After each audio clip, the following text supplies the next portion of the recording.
Hi friends, कसे आहात? मी हे जयश्री आणि महा एक्झाम्स या यूट्यूब चॅनलवर तुमचं पुन्हा एकदा खूप खूप मनापासून स्वागत. तर फ्रेंड्स, आज आपण 17 मार्च 2026 घडामोडी पाहणार आहोत.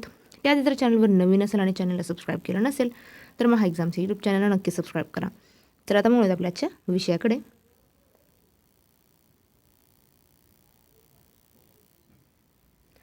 तर भारतीय लष्करी ऑपरेशन सागर बंधू अंतर्गत श्रीलंकेच्या चक्रीवादळामुळे उद्ध्वस्त झालेल्या पायाभूत सुविधांच्या पुनर्रचनेसाठी पूल प्रकल्प सुरू केलेला आहे. नीती आयोगाच्या वित्तीय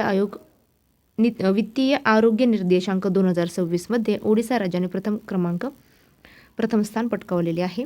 केंद्रीय कौशल्य विकास व उद्योजक राज्यमंत्री स्वातंत्र्य प्रभार राज्यमंत्री जयंत चौधरी यांना लंडन येथे प्रतिष्ठित इंडिया UK अचिव्हर्स अवॉर्ड 2026 ने सन्मानित करण्यात आले.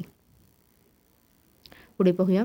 मुंबई येथे 68व्या महाराष्ट्र केसरी कुस्ती स्पर्धा 2025-26च्या बोधचिन्हाचे म्हणजे लोगोचे अनावरण देवेंद्र फडणवीस यांच्या हस्ते करण्यात आले. पुढे पाहूया. 2026 मध्ये थंड पाण्यातील मत्स्य व्यवसायावरील राष्ट्रीय परिषद श्रीनगर जम्मू काश्मीर येथे आयोजित करण्यात आली होती. समृद्ध ग्राम फिजिटल सर्व्हिसेस पायलट इनिशिएटिव्ह दूरसंचार विभागाने सुरू केलेली आहे. फिजिटल पुढे योग महोत्सव 2026 नवी दिल्ली येथे आयोजित करण्यात आला होता. प्रतापराव जाधव यांच्या हस्ते उद्घाटन केले. पुढे पाहूया. शेतकऱ्यांना रिअल टाइम कृषी सल्ला देण्यासाठी सरकारने सुरू केलेल्या AI संचालित बहुभाषिक डिजिटल प्लॅटफॉर्मचे नाव भारत विस्तार असे आहे. राजमार्ग प्रवेश पोर्टल रस्ते वाहतूक आणि महामार्ग मंत्रालयाने विकसित केले आहे. पुढे पाहूया.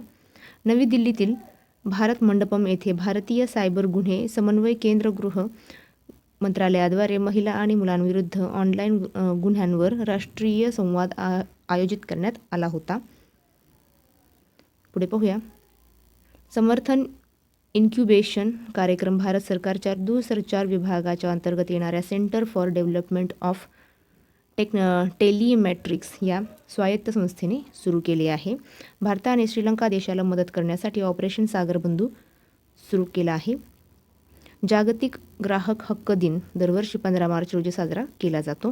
दृष्टीहीन प्रवाशांना प्रवासादरम्यान मदत करणाऱ्या ध्वनी स्पंदन या नाविन्यपूर्ण उपक्रमासाठी कर्नाटक राज्य मार्ग परिवहन महामंडळाला प्रतिष्ठित राष्ट्रीय पुरस्कार मिळालेला आहे.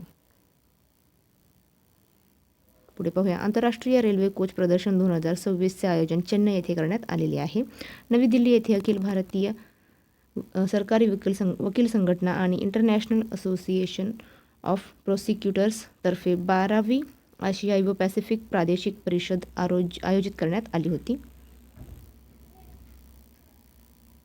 पुढे पाहूया. सागर डिफेन्स इंजिनिअरिंगने जगातील पहिले स्वायत्त सागरी जहाज बांधणी व प्रणाली केंद्र आंध्र प्रदेश राज्यात स्थापन करण्यात आले. आशियाई चषक तिरंदाजी 2027चा दुसरा टप्पा नवी दिल्ली शहरात आयोजित करण्यात येणार आहे. चंदीगड भारतातील दुसरा पूर्णपणे साक्षर केंद्रशासित प्रदेश बनलेला आहे.